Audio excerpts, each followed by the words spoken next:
হয়েছে বেশি, হ্যাঁ তো বেশি হয়েছে, মুরগিতে আঘাত দিছে। এখন দেই এখন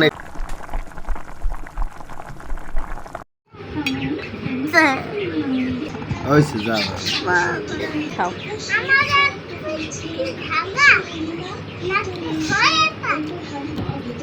মজা হয়েছে। ঝোলা দিয়া দুইটা নিয়ে আসছে দেশি মোরগ, একদম দেশি গৃহস্থিকো কাছ থেকে নিয়ে আসছি দুইটা দেশি মুরগি। আজকে বাইরে বৃষ্টি, এটা মুরগি কই, এটা মোরগ। ওই তো দেশি মোরগ দুইটা একদম। আজকে বাইরে বৃষ্টি হইতেছে, বৃষ্টিতে দেশি মোরগ দুইটা সবাই মিলেমিশে খাবো। আর এই দেখছেন ঝুটি দুইটা আমার মেয়ের আমার পছন্দ, এই একটা একের মাল হ্যাঁ, খাইলে দিল খুশ হয়ে যায়। স্যার এটা মোরগ না, ওই তো মোরগ, দেশি মোরগ, রাওয়া আমরা যেটা বলি। হ্যাঁ, দুইটা রাওয়া আনছে, দুইটা এখন রান্না করা হবে। আর সাথে আবার ওই একটা পাখির বাসা নিয়ে আসছে আনছি খাবা ওদের জন্য। ওয়াও, কি সুন্দর। আনার আবার এই যে এই ঝুটিটা পছন্দ। এই সিলে লাইছে আর কোনটা নেই, এই এই এই কোনটা এই নেই গেছে এদিকে, এদিকে অল্প গেছে, কিন্তু এইটা হইছে বেশি, হ্যাঁ তো বেশি হয়েছে, মুরগিতে আঘাত দিছে। এখন দেই এখন একুলে কি অবস্থা আমাগো। এই যে এইটাই দেছে, এইটাই এই বড়টা বাবা। দেশি মোরগের হইলে তেজ দেখে প্রেমে পড়ে। দুইটা লাফাইছেও বেশি আরে বুঝলি, কিন্তু এটা শক্তিশালী বেশি, আর ওর গায়ে পাও একটু বেশি, ও ভাতও খাইছে।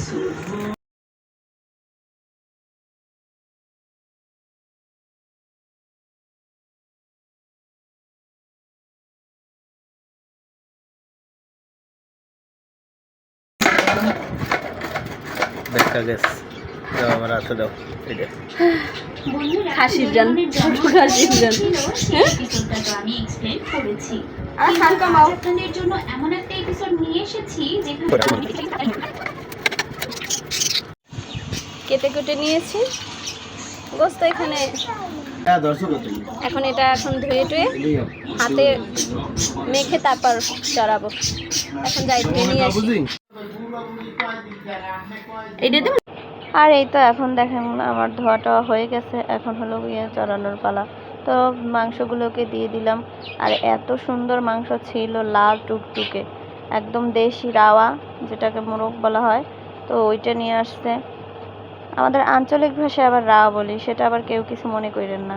তো যাই হোক, এখানে আদা রসুন পেঁয়াজ সব কিছু বাটা ব্লেন্ডার করে নিয়েছি, তেজপাতা দারচিনি সব দিয়ে দিলাম। তারপর মরিচের গুঁড়ো, হলুদের গুঁড়ো, লবণ দিয়ে দিলাম। এরপর হলো তেল দিয়ে হাতে মেখে নেব। আর এই হাতে মেখে রান্না করলে মাংসর স্বাদ কিন্তু দ্বিগুণ বেড়ে যায়। আর এখানে কিন্তু পেঁয়াজটা কেটে দিতে চাইছিলাম, তো তারপরও ব্লেন্ডার করছি যেহেতু, তো পেঁয়াজটাও ব্লেন্ডার করে দিয়েছি।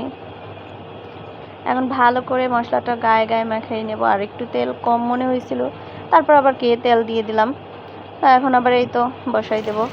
আর এই তো দেখো কতগুলো পানি বের হয়েছে, আমি কিন্তু অল্প একটুখানি পানি দিয়েছিলাম হাতটা ধুয়ে। আর দেশি মোরগের রান্না, সেটা স্বাদ তো হবে আরও দ্বিগুণ। যদি মাটির চুলোতে রান্না করতে পারতাম তাহলে আরও মজা হতো। যাই হোক, কি আর করার। তো এখন রাইস কুকারই রান্না করলাম। এদিকে কিন্তু আলু দেওয়ার ক্লিপটা, আসলে কষানোর ক্লিপটা আমার ডিলেট হয়ে গেছিলো, সেটা একটা চাপ লেগে, তো সেটা দেখাতে পারলাম না, দুঃখিত। তো এখন দেখো আমার কিন্তু রান্নাটা প্রায় হয়ে আসছে, আর ঘ্রাণটা পুরো ঘরটা মোমো করতেছে।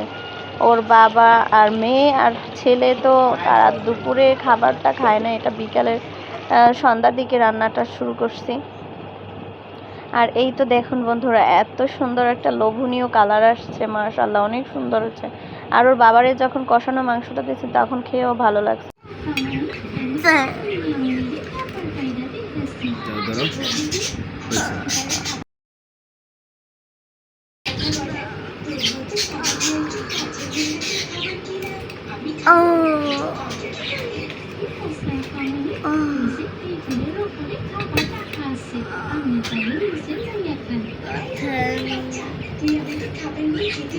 সর্ব অপেক্ষা আমি খাবার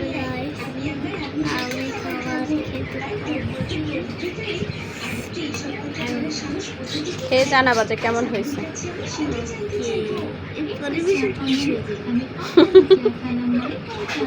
তোমার বাবা রেস্টুরেন্টে দিয়েছে তোমার। এখন আমার ছেলেকে দাও লেগ পিসটা।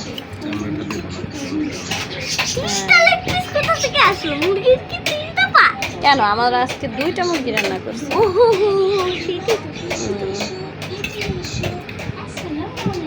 দুটো চারটা তাই না? চামড়াটা নেও তুমি। না খাইয়ে যাও আচ্ছা তোমার ওটা গরম বাবা, ধইরো না। লোল মোল হালাই থাক তারটা সে যেরকম করে করুক, তুমি খাও।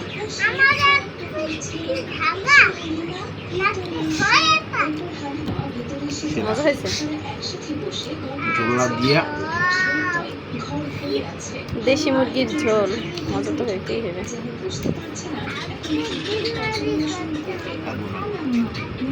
যাক আমার রান্না সার্থক হয়েছে, তাইলে কি বলো?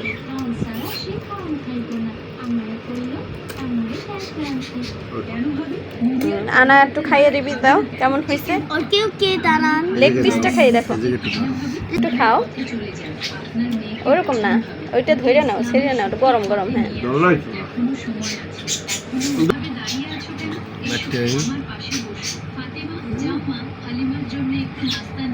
বাচ্চা দিয়ে মনে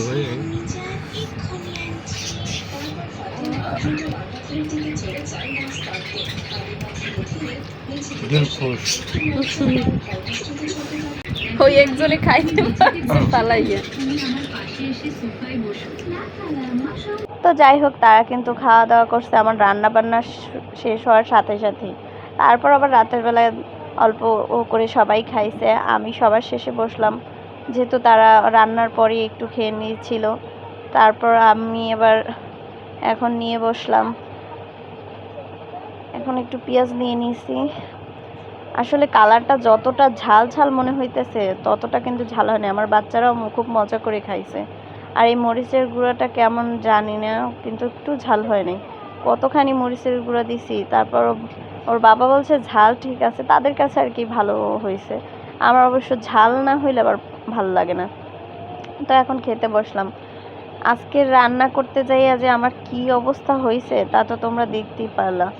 আমার হাতটা একদম পুরো ছিঁড়ে ফাইড়ে গেছে, আর যখন জবাই করতেছিলাম ওটা উঠা লাফ দিয়ে বালতি থেকে পড়ে গেছিলো। আর এখানে দেখো আমি একটু রসুন নিয়ে নিলাম, আস্ত রসুন দিয়েছিলাম, ওর বাবার জন্য দিছি, কারণ ওর বাবারও আস্ত রসুন পছন্দ।